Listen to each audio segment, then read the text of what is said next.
最近，张白云、卡戎与 AMP、翟艺莹以及井号心动、已读不回这样的名字和标签，悄悄在网络情绪文化中引起了不少人的关注。有人觉得这是现实中的爱情遗憾，有人认为是某种虚构 CP 设定，也有人把它当成现代年轻人情感状态的缩影。可真正让人沉迷的，从来不是名字本身，而是这些名字背后所折射出的情绪。今天这期内容，我们不去追究他们到底是真是假，而是想和大家聊一聊，为什么已读不回会成为这个时代最扎心的情感现象？为什么很多人明明没有正式开始，却已经提前结束了？也许看完之后，你会突然明白自己曾经经历过的那些深夜失眠、反复点开聊天框、一次次期待消息提醒的原因。卡戎这个名字其实很有意思，在希腊神话里，卡戎是冥河的摆渡人，他负责把亡灵送往彼岸，却永远无法真正陪伴任何人。他不是主角，却始终存在；他不是恋人，却比任何人都更了解孤独。所以，当一个人把卡戎当作昵称时，往往会带着某种深层情绪，沉默、克制、守护，甚至是注定无法靠近的宿命感。而张白云这个名字，又偏偏带着一种非常干净、遥远的意境。白云看起来很近，但其实永远抓不住。于是很多人开始猜测，张白云、卡戎会不会代表一种只能远远陪伴，却无法真正拥有的感情？再看翟艺莹这个名字，莹这个字本身就给人一种温柔、透明、发光的感觉，像很多青春故事里的女主角一样，她未必要惊艳全世界，但一定会在某个人的记忆里停留很多年。于是，一个沉默守护的人，一个像光一样的人，再加上井号心动、已读不回这样的标签，瞬间就形成了一种极具代入感的情绪氛围。很多网友甚至不需要知道完整剧情，仅仅看到名字，就已经开始脑补一整个青春遗憾故事。这其实就是互联网时代最特别的一种现象。现代人的情感不再依赖完整叙事，只需要一句文案、一张截图、一个深夜头像、一个没有回复的聊天框，就足够让无数人共情。因为大家都经历过类似的事情。你有没有发现，现在很多关系根本没有真正开始，却已经结束了？没有告白，没有拒绝，没有争吵，甚至没有一句正式的再见。只是某一天，对方回复越来越慢，后来变成偶尔回复，再后来，消息停留在已读。最后，你突然意识到，原来这段关系已经死掉了。可最残忍的地方就在于，它没有明确结束，所以你会反复怀疑，是不是他太忙了？是不是我说错话了？是不是过几天就会恢复正常？是不是我再主动一点就好了？于是你开始陷入一种无限循环的情绪消耗。你知道吗？真正让人难受的，从来不是被拒绝，而是还有希望的错觉。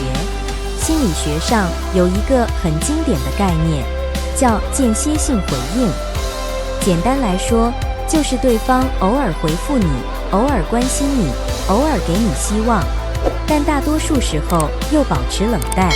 这种不稳定的反馈会让人产生更强烈的情绪依赖，因为大脑会不断期待下一次糖果，就像赌博一样，你永远不知道下一次什么时候来，所以你会越来越上头。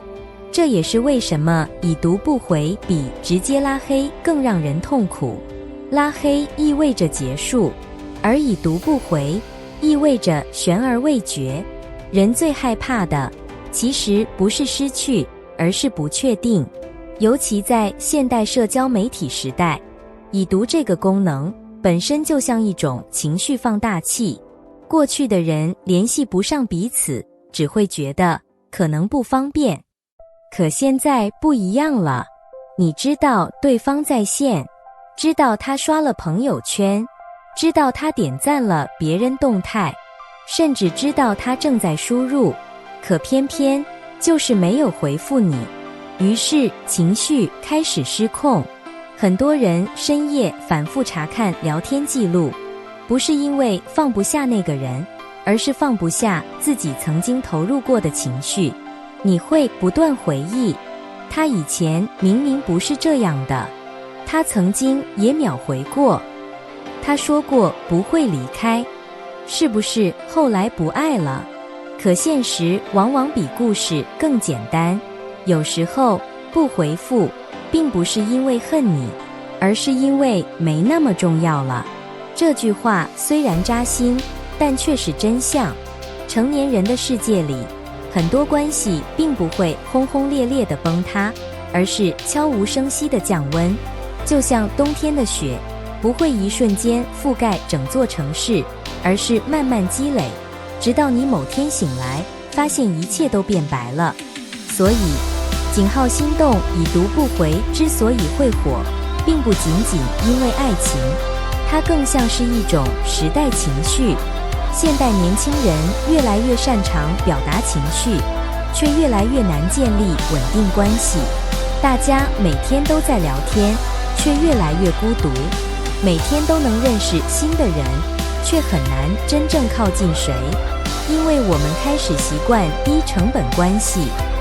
一句在吗就能重新联系，一个点赞就能维持存在感，一个表情包就能代替认真交流。可真正深层的情感连接却越来越少。很多人嘴上说随缘，其实内心比谁都渴望被坚定选择。很多人表面云淡风轻，实际上却会因为一句晚安失眠整夜。而最可怕的是，现在很多人已经慢慢习惯了得不到回应，于是开始提前防御，不敢主动，不敢认真，不敢投入，甚至不敢表达喜欢，因为大家都害怕成为那个已读不回里最狼狈的人。所以你会发现，现在越来越多人开始追求一种安全感式恋爱。他们不一定要求轰轰烈烈，但一定希望消息能被认真回复，情绪能被看见，分享欲不会被敷衍，热情不会石沉大海。因为真正让人心动的，从来不是套路，而是回应。回应其实是一种非常高级的爱，它意味着我看见你了，我在乎你的情绪，你的存在对我来说很重要，哪怕只是简单一句我刚刚在忙，都会比沉默更让人安心。很多人后来才明白，爱不是秒回，而是不会让你一直等。其实回头看看，张白云、卡戎与 AMP、翟艺莹究竟是谁，也许已经不重要了。重要的是，他们像一个情绪符号，让无数人在其中看见了自己的影子。有人想起青春里那个永远没等到回复的人，有人想起曾经熬夜等消息的自己，有人突然意识到，原来自己也曾是别人聊天框里被忽略的那个名字。而互联网最神奇的地方就在这里，一个模糊的名字，一句简单的话题，却能让无数陌生人的情绪悄悄共振。也许这就是现代情感最大的特点，我们越来越容易心动，却越来越难靠近彼此。最后，我想送给所有正在经历已读不回的人一句话：真正值得你奔赴的人，不会让你长期陷入自我怀疑，爱或许会迟到。